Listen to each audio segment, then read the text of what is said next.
Hi friends, welcome to Kamakshi tailoring class. నా పేరు జ్యోతి. నేను ఈరోజు పంజాబీ డ్రెస్ కిందికి లూజ్ ప్యాంట్ ఏ విధంగా కుట్టాలో చూపిస్తున్నాను. ఆది ప్యాంట్ తీసుకున్నాను, ఈ విధంగా ఫోల్డ్ చేశాను. మొత్తం హైట్ ఒకసారి చూసుకోవాలి. మొత్తం హైట్ వచ్చి 40 ఇంచెస్ ఉంది. నడుము కింది భాగం నుంచి 32 ఇంచెస్ ఉంది. 32 + 2 ఇంచెస్ ఎక్స్ట్రా 34 తీసుకోవాలి. కింద కాలు వెడల్పు 6 ఇంచెస్ ఉంది. 6 + 2 ఇంచెస్.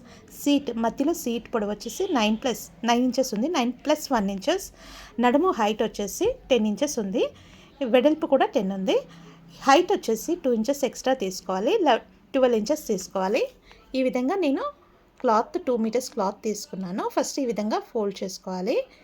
ముందు భాగము ఫస్ట్ నడుము తీసుకోవాలండి. నడుము 4 ఫోల్డింగ్స్ చేసి మనకు హైట్ ఎంత కావాలి, 10 + 3 13 ఇంచెస్, వెడల్పు 10 ఇంచెస్.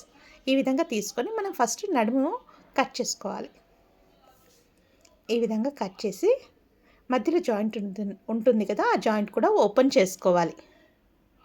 చేసుకున్న తర్వాత మధ్యలో ఒక టక్ ఇవ్వాలి. తర్వాత ఇప్పుడు మిగిలిన క్లాత్ని మనం 4 ఫోల్డింగ్స్ ఈ విధంగా చేయాలి. ఫోల్డింగ్స్ అనేది ఈ విధంగా చేయాలి ఫ్రెండ్స్. మనం పొడవులా ఫోల్డ్ చేసుకోవచ్చు, లేదంటే అడ్డంలో కూడా ఫోల్డ్ చేసుకోవచ్చు.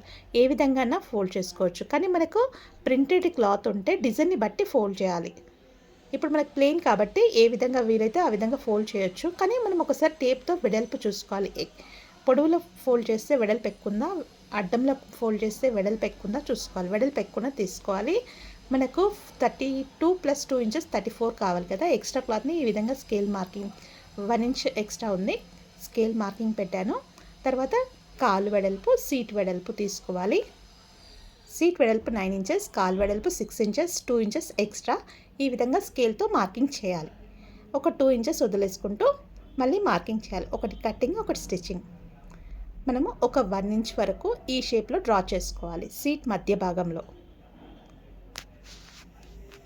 ఏ విధంగా అయితే డ్రా చేసామో అదే విధంగా కట్ చేసుకోవాలి. ఒకటి కటింగ్ మార్కింగ్ అనమాట, ఒకటి స్టిచ్చింగ్ మార్కింగ్. ఈ విధంగా కట్ చేసుకోవాలి. మనకు సీట్ మధ్య భాగంలో ఫోల్డింగ్ ఉంటుంది, అది కూడా ఓపెన్ చేసుకోవాలి. కాలు కింది భాగంలో కూడా ఫోల్డింగ్ ఉంది, ఈ విధంగా ఓపెన్ చేసుకోవాలి.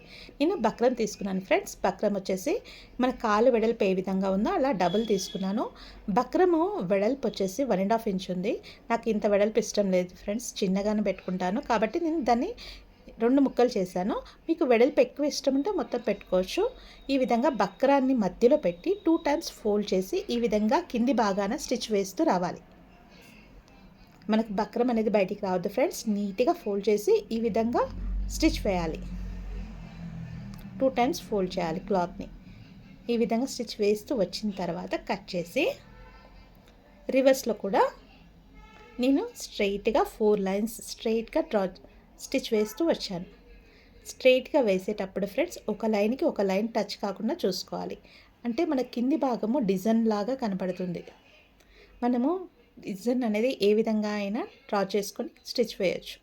నేను 4 లైన్స్ వేశాను. 4 లైన్స్ మధ్య పైన నేను డిజైన్ ఇట్లా రౌండ్ షేప్లో డిజైన్ ఇస్తున్నాను. ఫ్రెండ్స్, మీకు ఇలా తిప్పడానికి రాకపోతే మనము మార్కర్తో కూడా మార్కింగ్ చేసి మార్కింగ్ పైన స్టిచ్ వేస్తూ రావచ్చు. నేను డబల్గా తిప్పానంటే డిజైన్ అనేది రౌండ్గా వస్తుంది. చూడ్డానికి ఈ విధంగా ఉంటుంది. ఫ్రంట్ క్లాత్ డార్క్ది కాబట్టి సరిగా కనిపించట్లేదు అనుకుంటాను. ఇప్పుడు నడుము పట్టి మనం తీసుకున్నాం కదా, నడుము పట్టి మధ్యలో టక్ ఇచ్చాం కదా, ఆ టక్ ఫ్యాంట్కి ఇచ్చిన టక్ 2 మ్యాచ్ అవ్వాలి. ఈ విధంగా పెట్టుకోవాలి. పెట్టుకున్న తర్వాత ఎంత క్లాత్ అయితే ఎక్స్ట్రా ఉంటుందో అంత క్లాత్ ఫ్లీట్స్ పెట్టుకుంటూ రావాలి. మధ్యలో టక్ ఇచ్చాం కదా, అక్కడి నుంచి 2 ఇంచెస్, ఇక్కడ నుంచి 2 ఇంచెస్, అంటే ఆ మధ్య ప్లేస్లో మనకి ఫ్లీట్స్ అనేది రావాలి. ఫ్లీట్స్ అనేది ఒకదాని కిందికి ఒకటి స్టెప్ బై స్టెప్ నీట్గా రావాలి. మధ్య టక్ వరకు ఫ్లీట్స్ పెడుతూ రావాలి. టక్ అనేది మ్యాచ్ అవ్వాలి. తర్వాత రివర్స్లో పెట్టాలి. ఇప్పుడు ఫ్లీట్స్ అనేది రివర్స్లో పెట్టాలి. మనం ఏ పొజిషన్లో అయితే పెట్టామో రివర్స్లో పెట్టుకుంటూ రావాలి. క్లాత్ అనేది కరెక్ట్గా సరిపోయేటట్టు చూడాలి. ఓపెన్ చేసిన తర్వాత పైనుంచి డబల్ స్టిచ్ వేయాలి. డబల్ స్టిచ్ కూడా మన జాయింటింగ్ ఒక సైడ్ కనుక్కొని జాయింటింగ్ పైనే స్టిచ్ పడేటట్టుగా వేయాలి. మన కుట్టడానికి చూడడానికి లుక్ బాగుంటుంది, మన కుట్లు కూడా ఊడిపోవు. ఫ్రెండ్స్, ఈ వీడియో నచ్చినట్టయితే లైక్ చేయండి, షేర్ చేయండి, సబ్స్క్రైబ్ చేయండి ఫ్రెండ్స్. కట్ చేసి మరో ప్రక్కన కూడా అదే విధంగా కుట్టాలి. మనం మధ్యలో ఇచ్చిన టక్కి 2 ఇంచెస్ క్లాత్ ఇలా పెట్టుకోవాలి. మనం బాటమ్ కింది భాగం కుట్టేటప్పుడు ఫ్రెండ్స్ ఉల్టా కుడుతున్నామా స్ట్రైట్గా కుడుతున్నామా ఒకసారి చెక్ చేసుకోవాలి. ఎందుకంటే మనకు తెలియదు. మొత్తం కుట్టిన తర్వాత రివర్స్ అనుకుంటే మళ్ళీ ఇప్పాల్సి వస్తుంది. ఫస్ట్ మనం స్టిచ్ వేసేటప్పుడే మనం కుట్టేది స్ట్రైటా రివర్సా చెక్ చేసుకోవాలి. ఫ్లీట్స్ అనేది డైరెక్షన్లో ఆఫ్ నుంచి మళ్ళీ ఆపోజిట్ డైరెక్షన్లో ఫ్లీట్స్ పెట్టుకుంటూ రావాలి. ఫ్రెండ్స్ ఇప్పటివరకు సబ్స్క్రైబ్ చేయని వాళ్ళు తప్పకుండా చేయండి ఫ్రెండ్స్. సబ్స్క్రైబ్ చేయడం వల్ల నేను పంపించిన ప్రతి వీడియో మీకు నోటిఫికేషన్ రూపంలో వస్తుంది. ఎలా ఉందో తప్పకుండా ట్రై చేయండి. కామెంట్ సెక్షన్లో కామెంట్ చేయండి ఫ్రెండ్స్. ఈ విధంగా పైనుంచి స్టిచ్ వేయడం వలన నీట్ లుక్ కనిపిస్తుంది. ఇప్పుడు జాయింట్ కరెక్ట్గా మధ్యలో కలిసేటట్టుగా పెట్టి సైడ్లో కూడా జాయింట్ చేసుకోవాలి. జాయింట్ అనేది ఎక్కువ తక్కువ రావద్దు ఫ్రెండ్స్. మనం జాయింట్ ఫస్ట్ సెట్ చేసిన తర్వాతనే పైనుంచి కింది వరకు అంటే సీట్ మధ్య భాగము స్టిచ్ వేస్తూ రావాలి. తర్వాత కట్ చేసి ఓపెన్ చేసి పైనుంచి ఒక స్టిచ్ వేయాలి.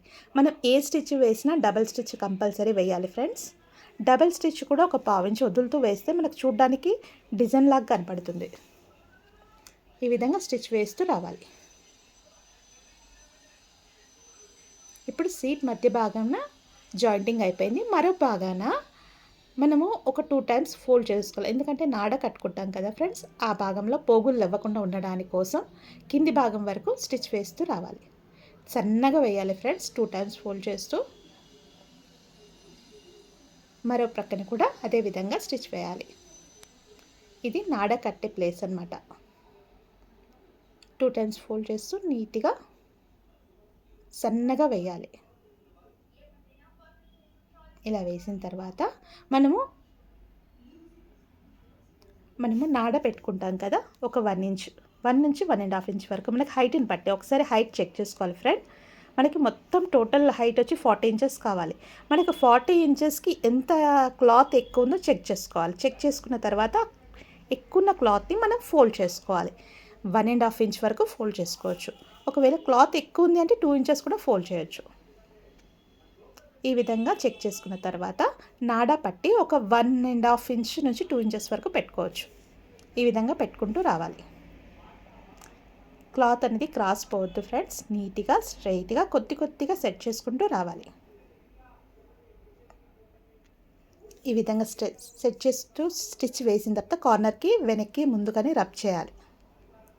తర్వాత ఇప్పుడు నాడా ప్లేస్ ఒక 4 ఇంచెస్ వరకు వదిలేసి మిగతాది లాక్ చేసేయాలి. అంటే 1/2 ఇంచ్ వదులుతూ స్టిచ్ వేస్తూ రావాలి.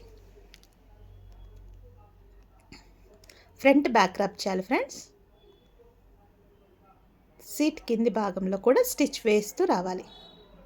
మనం కార్నర్కి వేస్తున్నాం ఫ్రెండ్స్. మనము 1 ఇంచ్ మార్కింగ్ చేసాము. సెకండ్ స్టిచ్లో ఏ విధంగా అయితే మార్కింగ్ చేసామో అదే షేప్లో స్టిచ్ వేస్తూ రావాలి. అంటే మనకు షేప్ రావడానికి కోసం కట్ చేయాలి. కట్ చేసి రివర్స్లో కూడా స్టిచ్ వేయాలి. పైనుంచి కూడా డబల్ స్టిచ్ వేయాలి. వేసిన తర్వాత ఇప్పుడు కింది భాగం కాల్ని ఈ విధంగా ఫోల్డ్ చేసి మనకి వీ షేప్లో స్టిచ్ వేయాలి. చూడ్డానికి మనకు వీ షేప్ వస్తుంది. ఫ్రంట్ బ్యాక్ రబ్ చేయాలి. మనం మార్కింగ్ చేసుకున్నాం కదా 6 ఇంచెస్ ఒక మార్కింగ్ 2 ఇంచెస్ ఎక్స్ట్రా. ఏ విధంగా అయితే మార్కింగ్ చేసామో అదే షేప్లో స్టిచ్ వేస్తూ రావాలి. లైన్ అనేది వంకరగా రాకుండా చూసుకోవాలి ఫ్రెండ్స్. నీట్గా రావాలి. మధ్య భాగంలో ఫ్రంట్ బ్యాక్ రబ్ చేయాలి. రబ్ చేస్తూ మరొక లెగ్ కూడా వేయాలి. ఏ విధంగా అయితే మార్కింగ్ చేసామో అదే విధంగా స్టిచ్ వేస్తూ రావాలి.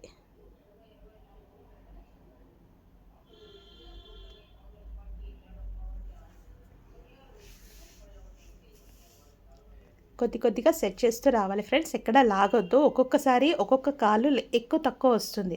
ఎక్కువ తక్కువ లేకుండా 2 సెట్ చేస్తూ సమానంగా అనుకుంటూ లాగకుండా స్టిచ్ వేస్తూ రావాలి. ఫ్రంట్ బ్యాక్ రబ్ చేస్తూ కట్ చేసేయాలి ఫ్రెండ్స్. మనం నాడ కూడా సేమ్ కుడితే బాగుంటుంది. మిగిలిన క్లాత్లో క్రాస్ ముక్కలు నేను 3 పీసెస్ తీసుకున్నాను. జాయిన్ చేసుకున్నాను. జాయిన్ చేసేసి ఇలా 2 టైమ్స్ ఫోల్డ్ చేసి నాడ రెడీ చేసుకున్నాను. నాడ కూడా ఎక్కించాను ఫ్రెండ్స్. చూడడానికి మనకు లూజ్ ప్యాంట్ ఈ విధంగా ఉంది. Thank you friends. Thank you for watching. Bye friends.